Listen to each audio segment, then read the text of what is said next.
to know about how their data is being used. I think that can also make it just feel a lot more safe as an environment.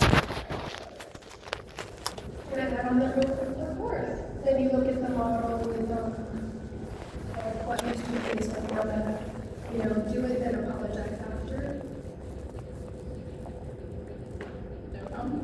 I think it's a good example. I mean, and it is bad, and it's lots of other companies, right? Because they know that people will trade convenience for consent or for that data, right? There's a lot of times where we just check like accept all without thinking about it, right? We like scroll all the way down through the privacy policy and just click agree. And I think in terms of companies' responsibility, like one way I think that you kind of talking about is like, how do we actually make that information accessible to people, right? Instead of having like this really long legal privacy document, how can we just like, even just bulleting out like, here is what you are giving us and here's how we're going to use it, right? Because it's about the reasonable downstream use of data, which I think is harder and harder to do this. It's hard to navigate what is reasonable. I would like to say that it is a systemic issue. It's not one factor. This is pretty much every company operating in the US needs to do this. Quick comment on the question. For me, privacy goes as a consequence of new technologies that allow you to have a total understanding of the context around the decision making. So AI, connecting and IoT, and connecting with quantum computing is allowing an organization to understand is everything around the individual is the decision. So it will remove the regulations from what are you going to do with the data to what is forbidding on the authorization for data approval. That is a big name. Because everything that I'm hearing is given the fact that the company has all the information that the user is allowed to play with, now what we're going to do.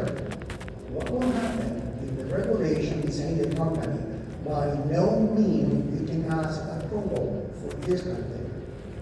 That is completely dangerous. We're coming.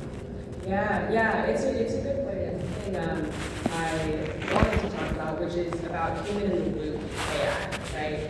Again, this is another kind of digital rights or just a responsible AI principle, which is that humans, that there should be a human in the loop. It at least should be a collaborative process. I don't think that for a lot of things, we're at a point where we should be handing over a lot of that decision making to an AI, right? Which I think is kind of what you're touching on. I think you're also touching on a good point that Chelsea and I are here believing that privacy is a human right. Not everyone sees it that way. Some people believe that privacy is a right of specific countries. Some people believe that privacy is just an interest among other things that we have, and in some cases you're willing to give up your privacy in the pursuit of other interests. So because there are so many complicated thoughts about privacy, it's really hard to have this unified approach. I think that's why the tension has been built and why we're at this point today.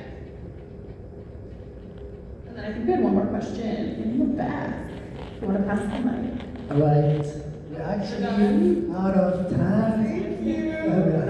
Thank you very much. We can chat. Close. Thank you very much. There's one question. Anyone want to get close?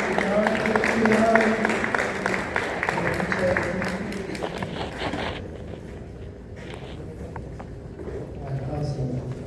So thank you for always here and get to interact with them a little more. I'm going to call my dear friend Suzanne, who has a special guest. And Suzanne is who's actually helping me out here, making everything happen. So thank you very much, Suzanne. I'm Matt from the University of Miami, and there's a special guest. Oh, we have a pitch. I am so excited. So I've known Wally, 13 years now? And it's never a dull moment. I think that's the best way to put it. And so when he wanted to do the fourth or fifth edition now of Web Congress Miami, we jumped at the chance to host. And I think one of the things that I'm most excited about is every time he does one of these things, we end up showcasing incredible Miami talent. But today we're really especially excited because we have a student showcasing what I think will be a pretty exciting innovation to the world of biotech. So without any further ado, we have Josh Walton, CEO and founder of BioMiner. Sorry, we've changed the name a few times over the last few months. BioMiner AI, Josh Walton, please share all the amazing work you're doing.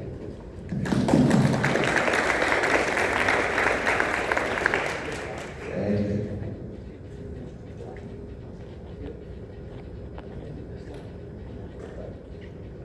Perfect. Yeah, thank you for the intro, Susan. My name is Josh Walton. I'm currently an undergraduate here at the University of Miami studying computer science and math. I'm one of the co-founders of BioMiner AI.